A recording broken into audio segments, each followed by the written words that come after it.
Hello दोस्तों, LK unique studio channel में एक बार फिर से आपका स्वागत है। दोस्तों, पिछले वीडियो में हम लोग पढ़ चुके हैं कि अवतल दर्पण द्वारा प्रतिबिंब का बनना, यानी कि हमारे पास कोई एक अवतल दर्पण है तो उस अवतल दर्पण के सामने हम लोग किसी भी वस्तु को रखकर किन किन पोजीशन पर उस वस्तु का प्रतिबिंब बना सकते हैं। तो दोस्तों, अवतल दर्पण द्वारा प्रतिबिंब का बनने में 6 पोजीशन होता है, जिसमें हम लोग 5 पोजीशन को पिछले वीडियो में पढ़ चुके हैं। इस वीडियो में हम लोग अवतल दर्पण द्वारा प्रतिबिंब का बनने में 6वां पोजीशन पढ़ेंगे। तो 6वां ये है दोस्तों कि जब वस्तु अवतल दर्पण के मुख्य फोकस तथा ध्रुव के बीच में स्थित है, तब उस वस्तु का प्रतिबिंब कैसा और उस प्रतिबिंब का प्रकृति क्या होगा, इसको हम लोग इस वीडियो के अंदर सीखते हैं। तो क्या लिखा है दोस्तों, जब वस्तु दर्पण के ध्रुव तथा मुख्य फोकस के बीच में स्थित हो, यानी कि मान लीजिए दोस्तों, ये हमारे पास कोई एक अवतल दर्पण है, ठीक है। अब इस अवतल दर्पण के ध्रुव तथा मुख्य फोकस के बीच में कोई एक वस्तु है। उस वस्तु का हम लोग देखते हैं कि जो प्रतिबिंब है वो कैसा बनेगा, ठीक है। तो ये दर्पण का ध्रुव है और ये मुख्य फोकस है। ध्रुव और मुख्य फोकस के बीचों बीच में कोई एक वस्तु है जिसको हम लोग ओ डैश से नोटेशन करते हैं। सपोज दैट हम लोग यहाँ पर एक ऐसे मार्कर को रख देते हैं, ठीक है। अब होता क्या है दोस्तों, यहाँ से जाने वाली जो प्रकाश की किरणें होंगी वो इस मार्कर से टकराकर प्रकाश की किरणें फिर यहाँ से परावर्तित होकर ऐसे आगे निकल जाती हैं। तो ये वाली जो प्रकाश की किरण दोस्तों, ये वाली जब ऐसे जाती है, जाने के बाद इस M1 M2 अवतल दर्पण के पृष्ठ पर टकराकर, यानी कि ये वाला जो पॉइंट ए है, इस पॉइंट से टकराकर ये प्रकाश की किरण यहाँ से टकराकर फिर ऐसे उसी माध्यम में दूसरे मार्ग से ऐसे वापस लौट आती है और लौटते समय ये इस M1 M2 अवतल दर्पण के मुख्य फोकस यप से आती है, ठीक है दोस्तों। ये पहली किरण है, इसको हम लोग मान लेते हैं पहली किरण, ठीक है। ठीक उसी प्रकार दोस्तों, यहाँ से बहुत सारी किरणें जाएंगी। तो मान लीजिए ये दूसरी किरण है, ठीक है।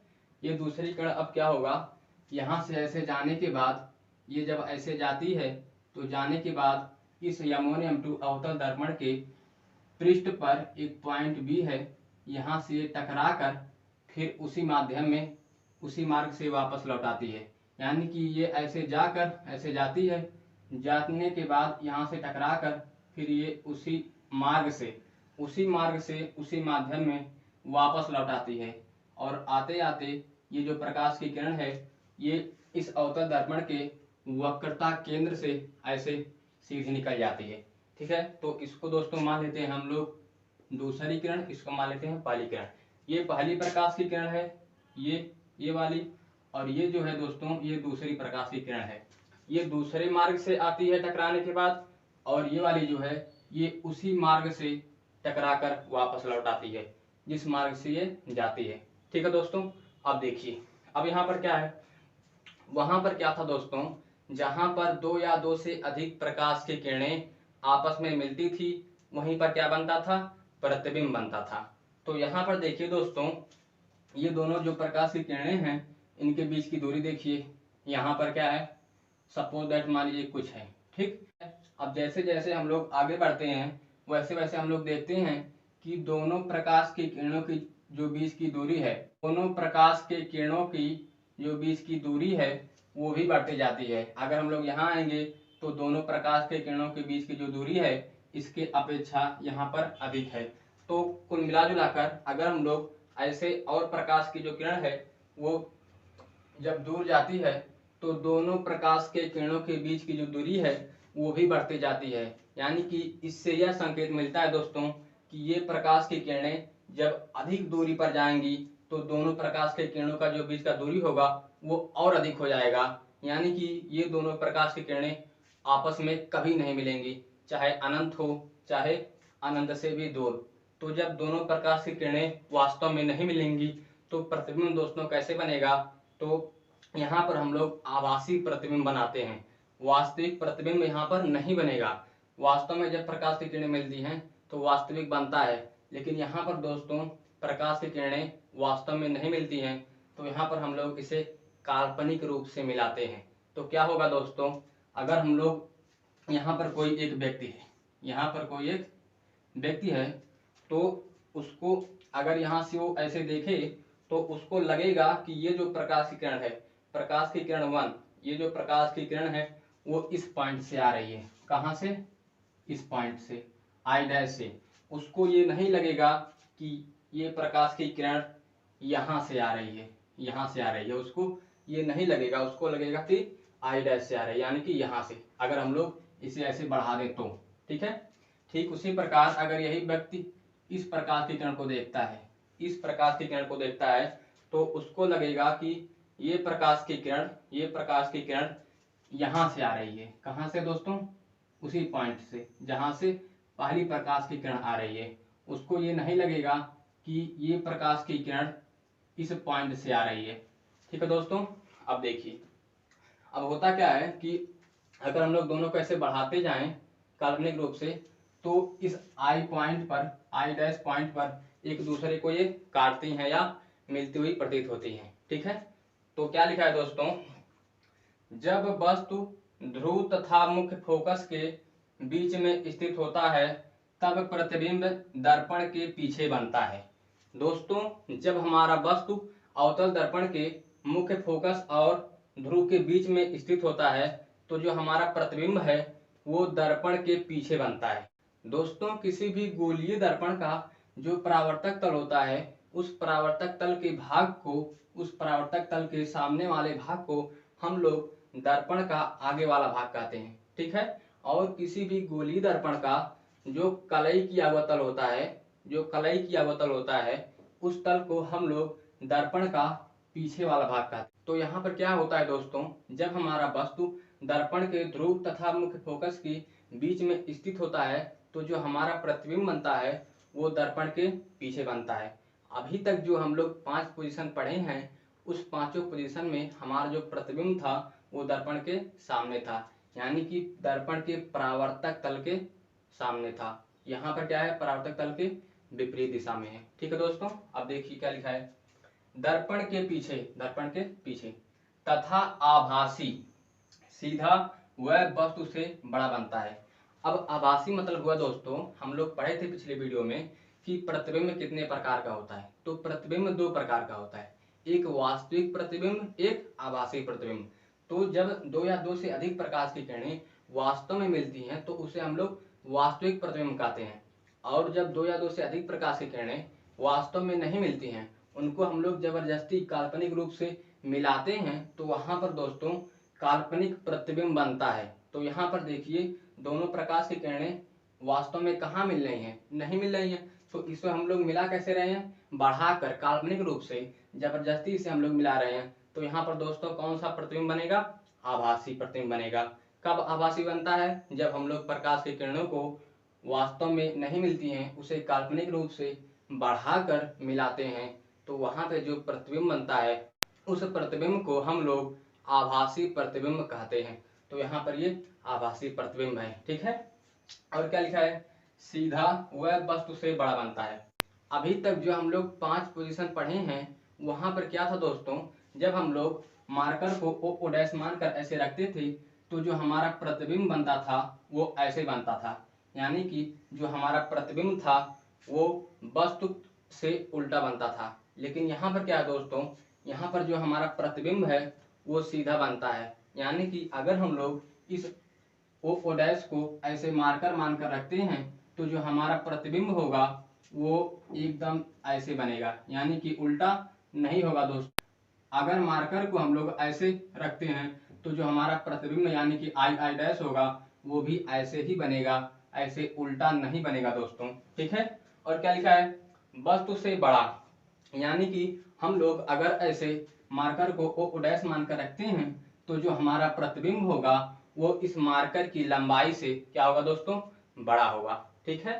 तो छठवां पोजीशन ये है दोस्तों कि जब हम लोग अवतल दर्पण के ध्रुव तथा मुख्य फोकस के बीच में किसी वस्तु को रखते हैं तो उस वस्तु के द्वारा बने प्रतिबिंब का जो नेचर होता है वो ये होता है दोस्तों कि वो जो हमारा प्रतिबिंब होता है वो दर्पण के पीछे बनता है, यानी कि अवतल दर्पण के परावर्तक तल के पीछे बनता है, ठीक है। और आभासी बनता है दोस्तों, यानी कि यहाँ पर दोनों प्रकाश की किरणें वास्तव में नहीं मिलती हैं, इसे हम लोग काल्पनिक रूप से मिलाते हैं।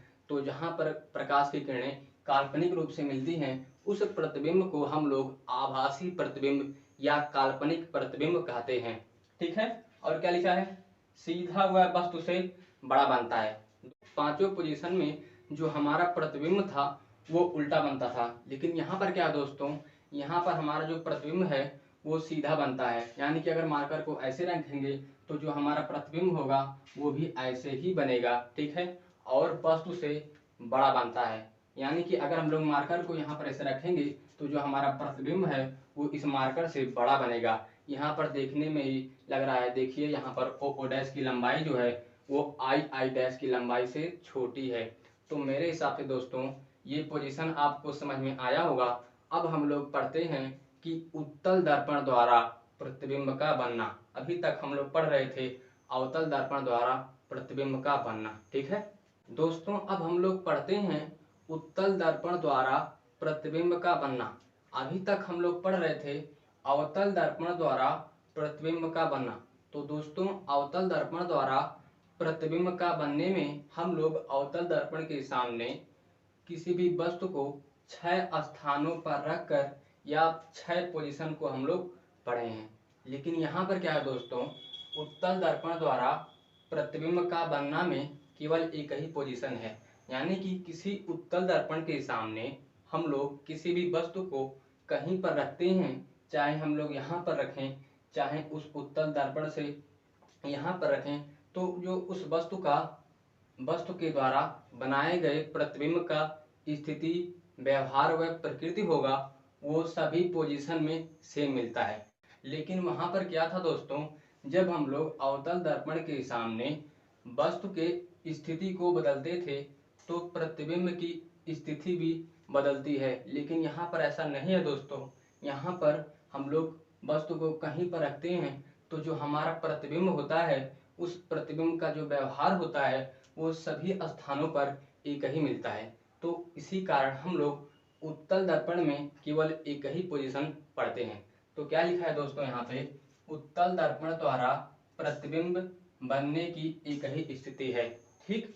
अब देखिए ये मान लीजिए हमारे पास कोई एक M1 M2 उत्तल दर्पण है, ठीक है दोस्तों। अब इस उत्तल दर्पण के सामने हम लोग ओ डैश मान लीजिए हमारे पास कोई एक वस्तु है ऐसे रखी हुई है, सपोज दैट ये मार्कर यहाँ पर ऐसे रखा हुआ है, ठीक है। अब यहाँ से जाने वाली जो प्रकाश की किरणें होंगी वो इस मार्कर से टकरा कर परावर्तित होकर ऐसे आगे निकल जाएंगी। आगे निकलने के बाद यहाँ से ये प्रकाश की किरणें ऐसे यहाँ से जाने के बाद जाते जाते इस M1 M2 उत्तल दर्पण के पृष्ठ पर टकराकर पॉइंट ए पर टकराकर ये प्रकाश की किरण उसी माध्यम में दूसरे मार्ग से वापस लौट जाती है, यानी कि प्रकाश की किरणों का क्या हो जाता है, परावर्तन हो जाता है, ठीक है। इसे मान लीजिए पहली किरण। अब देखिए दोस्तों ठीक उसी प्रकार यहाँ से जाने वाली ये दूसरी किरण मान लीजिए, इसे ये मान लीजिए दूसरी किरण, ये मान लीजिए पहली किरण। तो ये जो किरण होगी दोस्तों ये जब जाती है ऐसे जाने के बाद इस M1 M2 उत्तल दर्पण के पृष्ठ पॉइंट बी पर ये प्रकाश की किरण टकराकर उसी माध्यम में उसी मार्ग से, यानी कि जिस रास्ते से ये आती है उसी रास्ते से उसी माध्यम में वापस लौट जाती है, यानी कि यहाँ पर भी प्रकाश की किरणों का क्या होता है दोस्तों, परावर्तन होता है। अब देखिए जहाँ पर दो या दो से अधिक प्रकाश की किरणें वास्तव में मिलती हैं वहाँ पर वास्तविक प्रतिबिंब बनता है। लेकिन यहाँ पर देखने वाली बात यह है दोस्तों कि ये जो प्रकाश की किरण है ये ऐसे निकल जाएगी और ये जो प्रकाश की किरण है ये ऐसे निकल जाएगी, यानी कि प्रकाश की किरणें जो हैं वो कहीं पर एक दूसरे से आपस में मिलती नहीं हैं। तो जब प्रकाश की किरणें वास्तव में नहीं मिलती हैं तो उसे हम लोग काल्पनिक रूप से जबरदस्ती रूप से मिलाकर वहाँ पर हम लोग प्रतिबिंब बनाते हैं। तो यहाँ पर क्या होगा दोस्तों, अगर हम लोग इस दोनों किरणों को काल्पनिक रूप से मिलाएं तो हमारे पास एक ही ऑप्शन है, इस किरण को हम लोग बढ़ाकर ऐसे काल्पनिक रूप से बढ़ाकर मिला सकते हैं। तो यहाँ पर कोई अगर व्यक्ति है, वो यहाँ पर अगर कोई व्यक्ति है, ठीक है, तो यहाँ से अगर वो देखता है इस प्रकाश की किरण को जो इस डायरेक्शन में आ रही है टकराने के बाद, तो उसको लगेगा कि ये जो प्रकाश की किरण ऐसे आ रही है यहाँ से टकराने के बाद वो इस पॉइंट से आ रही है। किस पॉइंट से दोस्तों? इस उत्तल दर्पण के वक्रता केंद्र से आ रही है, ठीक है, ऐसा उसको लगेगा अगर हम लोग इसको ऐसे बढ़ाते जाएं काल्पनिक रूप से। ठीक उसी प्रकार अगर यही व्यक्ति इस प्रकाश की किरण को देखता है वन को, तो उसको लगेगा दोस्तों ये जो प्रकाश की किरण है वो इस पॉइंट से आ रही है। कहाँ से? इस अवतल दर्पण के मुख्य फोकस से आ रही है, यानी कि ऐसे अगर हम लोग इसको ऐसे बढ़ाते जाएं, उसको ये नहीं लगेगा दोस्तों कि ये जो प्रकाश की किरण है वो यहाँ से ऐसे टकरा कर आ रही है, उसको ये नहीं लगेगा। उसको लगेगा कि ये जो प्रकाश की किरण है ये उत्तल दर्पण के मुख्य फोकस एफ से होकर आ रही है। तो जहां पर किरण या तो वास्तव में मिलती है इस पॉइंट पे, वहीं पर प्रतिबिंब बनता है, या तो मिलती हुई प्रतीत होती हैं। तो यहाँ पर देखिए मिलती हुई प्रतीत हो रहे हैं कि नहीं, जब हम लोग इसे काल्पनिक रूप से बढ़ाते हैं, अर्थात जहां पर मिलती हुई प्रतीत होती हैं उसी पॉइंट को हम लोग ऐसे इस दर्पण के मुख्य अक्ष पर ऐसे लंब डाल देते हैं, तो वही जो लंबाई होती है वही क्या बन जाता है? इस वस्तु का प्रतिबिंब। तो यहाँ पर ये आई डैश जो है ये इस ओ डैश का प्रतिबिंब है, ठीक है। ये आई डैश जो है दोस्तों ये ओ डैश का क्या है दोस्तों? प्रतिबिंब है, ठीक है। अब यहाँ पर क्या लिखा है? यहाँ पर लिखा है उत्तल दर्पण की प्रत्येक स्थिति के लिए प्रतिबिंब, यानी कि अगर हमारे पास कोई एक उत्तल दर्पण है तो उस उत्तल दर्पण के सामने हम लोग किसी भी वस्तु को कहीं पर रख सकते हैं, तो सभी स्थितियों के लिए जो हमारा प्रतिबिंब बनेगा उसका प्रकृति एक ही होगा, ठीक है। यानी कि अगर हमारे पास कोई एक उत्तल दर्पण है तो उस उत्तल दर्पण के सामने हम लोग किसी भी वस्तु को कहीं पर रख दें तो उस वस्तु के द्वारा बने गए जो प्रतिबिंब होगा उस प्रतिबिंब का प्रकृति व्यवहार सभी पोजीशन के लिए क्या होगा? सेम होगा। उत्तल दर्पण की प्रत्येक स्थिति के लिए प्रतिबिंब दर्पण के पीछे, दोस्तों दर्पण का जो परावर्तक तल होता है उसके अगले भाग को हम लोग क्या कहते हैं? दर्पण का सामने वाला भाग। दर्पण के परावर्तक तल के विपरीत यानी कि कलई किया हुआ जो तल होता है उस तल के सामने वाले भाग को हम लोग क्या कहते हैं? दर्पण का पीछे वाला भाग। तो ये वाला जो है दोस्तों ये दर्पण का पीछे वाला भाग होगा और ये वाला जो है ये दर्पण का सामने वाला भाग होगा। तो वही लिखा है दर्पण के पीछे, देखिए दर्पण के पीछे बना है ना आई डैश यानी कि हमारा प्रतिबिंब, ठीक, वह मुख्य फोकस के बीच। दोस्तों ये जो हमारा दर्पण है ये दर्पण का ध्रुव है और ये दर्पण का मुख्य फोकस है। ध्रुव और मुख्य फोकस के बीच में देखिए क्या बना है हमारा? ओ डैश का प्रतिबिंब यानी कि आई डैश। तो यही लिखा है दर्पण के पीछे वह दर्पण व मुख्य फोकस के बीच में, यानी कि दर्पण व मुख्य फोकस के बीच में हमारा आई डैश है यानी कि प्रतिबिंब है। आभासी सीधा तथा वस्तु से छोटा बनता है। दोस्तों यहाँ पर आभासी प्रतिबिंब बनता है, यानी कि जब प्रकाश की किरणें जो हैं वास्तव में मिलती हैं तो वहाँ पे वास्तविक प्रतिबिंब बनता है, लेकिन जहाँ पर प्रकाश की किरणें वास्तव में नहीं मिलती हैं उसे हम लोग काल्पनिक रूप से मिलाते हैं तो वहाँ पर आभासी या काल्पनिक प्रतिबिंब बनता है। तो यहाँ पर दोस्तों देखिए ये प्रकाश की किरणें वास्तव में नहीं मिल रही हैं, इसे हम लोग मिलाते हैं तो इसलिए यहाँ पर आभासी प्रतिबिंब बनेगा। और क्या लिखा है? तथा वस्तु से छोटा व सीधा बनता है। वस्तु से छोटा यानी कि अगर हम लोग इस मार्कर को ओ डैश मान लेंगे तो जो हमारा आई डैश होगा दोस्तों वो हमारे मार्कर से छोटा होगा, ठीक है। तो वही कह रहा है कि जो हमारा प्रतिबिंब होगा उसकी लंबाई वस्तु की लंबाई से कम होगी। यहाँ पर चित्र से भी देखने में ये जो हमारा आई डैश है वो ओ डैश से छोटा दिख रहा है। और क्या लिखा है? सीधा। दोस्तों ये थोड़ा सा जो हम लोग पीछे का पढ़े थे अवतल दर्पण में 5 पोजीशन, उसमें लिखा हुआ होता था उल्टा प्रतिबिंब, लेकिन यहाँ पर दोस्तों और अवतल दर्पण के छठे पोजीशन में लिखा है कि सीधा प्रतिबिंब, यानी कि हम लोग अगर मार्कर को ऐसे रखेंगे तो जो हमारा प्रतिबिंब होगा आई आई डैश वो भी ऐसे ही बनेगा। लेकिन अवतल दर्पण के 5 पोजीशन में अगर हम लोग ऐसे रखते थे तो प्रतिबिंब जो हमारा है वो ऐसे बनता था। ठीक है, तो यहाँ पर देखिए ओ O dash I I dash, तो यहाँ पे ओ सिंपल है तो आई सिंपल है, डैश ऊपर है तो डैश यहाँ पर भी ऊपर है। क्यों? क्योंकि जो हमारा प्रतिबिंब है वो सीधा बनता है। लेकिन अवतल दर्पण के 5 पोजीशन में हम लोग ये वाला जो डैश है इसको नीचे कर देते थे, यानी कि जो वस्तु की लंबाई थी उसमें ओ डैश ऊपर था और जो प्रतिबिंब था उसको हम लोग आई आई डैशवा यहाँ पर लगाते थे। क्यों? क्योंकि जो हमारा प्रतिबिंबवा है वो ओ डैश के उल्टा बनता था। लेकिन यहाँ पर डैश ऊपर है और यहाँ पर भी डैश ऊपर है। क्यों? क्योंकि जो हमारा प्रतिबिंब है वो सीधा है। ठीक है दोस्तों, तो मेरे हिसाब से आपको अवतल दर्पण का 6 पोजीशन और उत्तल दर्पण का 1 पोजीशन अच्छे से समझ में आया होगा। दोस्तों वीडियो अगर अच्छा लगे तो लाइक कीजिए, चैनल को सब्सक्राइब कीजिए। अगले वीडियो में हम लोग पढ़ेंगे अवतल तथा उत्तल दर्पण के लिए चिन्ह परिपाटी व गोलीय दर्पण के यू वी तथा एफ में संबंध। ठीक है, इसके बाद हम लोग न्यूमेरिकल को पढ़ेंगे और इस चैप्टर को धीरे धीरे कवर करेंगे।